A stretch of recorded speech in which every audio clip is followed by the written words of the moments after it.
അറുക്കുമ്പോഴേ ആ മൃഗത്തോട് നീതി പുലർത്തണം. ഏതൊക്കെ മഹല്ലുകളിൽ നിന്ന് ഏരിയകളിൽ നിന്ന് അറക്കുന്നുണ്ട് അവിടെയൊക്കെ ഉത്തരവാദിത്തപ്പെട്ടവരും അല്ലാത്തവരും എല്ലാം ശ്രദ്ധിക്കേണ്ട ഒരു കാര്യമാണ് മൃഗത്തോട് നീതി പുലർത്തുന്ന കാര്യം. ഒരിക്കൽ റസൂലുള്ളാഹി സ്വല്ലല്ലാഹു അലൈഹി വസല്ലമയുടെ മുന്നിൽ കൂടി അറുക്കാനുള്ള ഒരാട്ടിൻ്റെ കാല് പിടിച്ച് വലിച്ചങ്ങോട്ട് ഒരു മനുഷ്യൻ കൊണ്ടുപോകുന്നില്ല. ഇത് റസൂലുള്ളാഹിക്ക് ഭയങ്കര പ്രയാസമുണ്ടാക്കി. റസൂലുള്ളാഹി പറഞ്ഞു, നീ നശിച്ചു, നിനക്ക് നാശമുണ്ട്. ആ മൃഗത്തെ മാന്യമായിട്ട് മരിക്കാനുള്ളതായിരിക്കുന്ന അവസരം കൊടുക്കണ്ടയോ എന്ന് അല്ലാത്ത ഈർഷ്യയോട് കൂടിയാണ് റസൂലുള്ളാഹി പറഞ്ഞത്. അതുകൊണ്ട് മൃഗത്തോട് വളരെ മാന്യത പുലർത്തണം എന്ന് നമ്മളെല്ലാവരും ശ്രദ്ധയിലുണ്ടായിരിക്കണം. മറ്റൊന്ന് ഇസ്തിഖ്ബാലുൽ ഖിബ്ല, ഖിബ്ലക്ക് മുന്നിലിട്ട് കൊണ്ടാണ് അറവ് നടത്തേണ്ടത്. ആവേശത്തിലും തിരക്കിലും അത് നമ്മളോട് വിട്ടുപോകരുത്.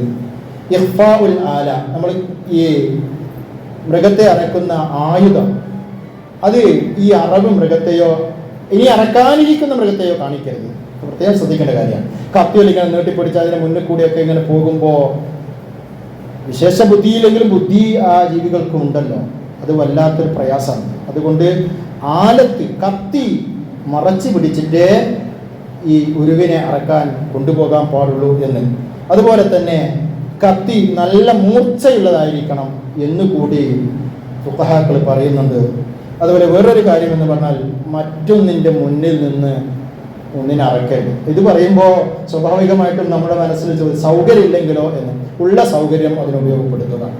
ഒന്ന് നിങ്ങൾ ആലോചിച്ച് നോക്ക്, നമ്മളെ മുന്നിൽ നിന്ന് നമ്മളെപ്പെട്ട ഒരാളെ വധിക്കുമ്പോൾ നമുക്ക് എത്ര പ്രയാസം ഉണ്ടാകും?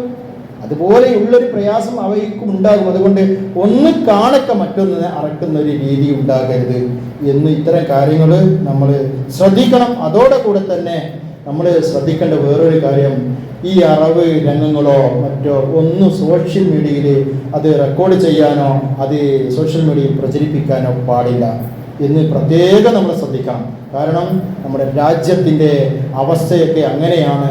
മാത്രമല്ല അതുകൊണ്ട് ഒരാളുടെ മനസ്സും വേദനിക്കാൻ പാടില്ല, നമ്മൾ പ്രത്യേകം ശ്രദ്ധിക്കണം എന്നുള്ള കാര്യം കൂടി നമ്മൾ ഓർക്കുക.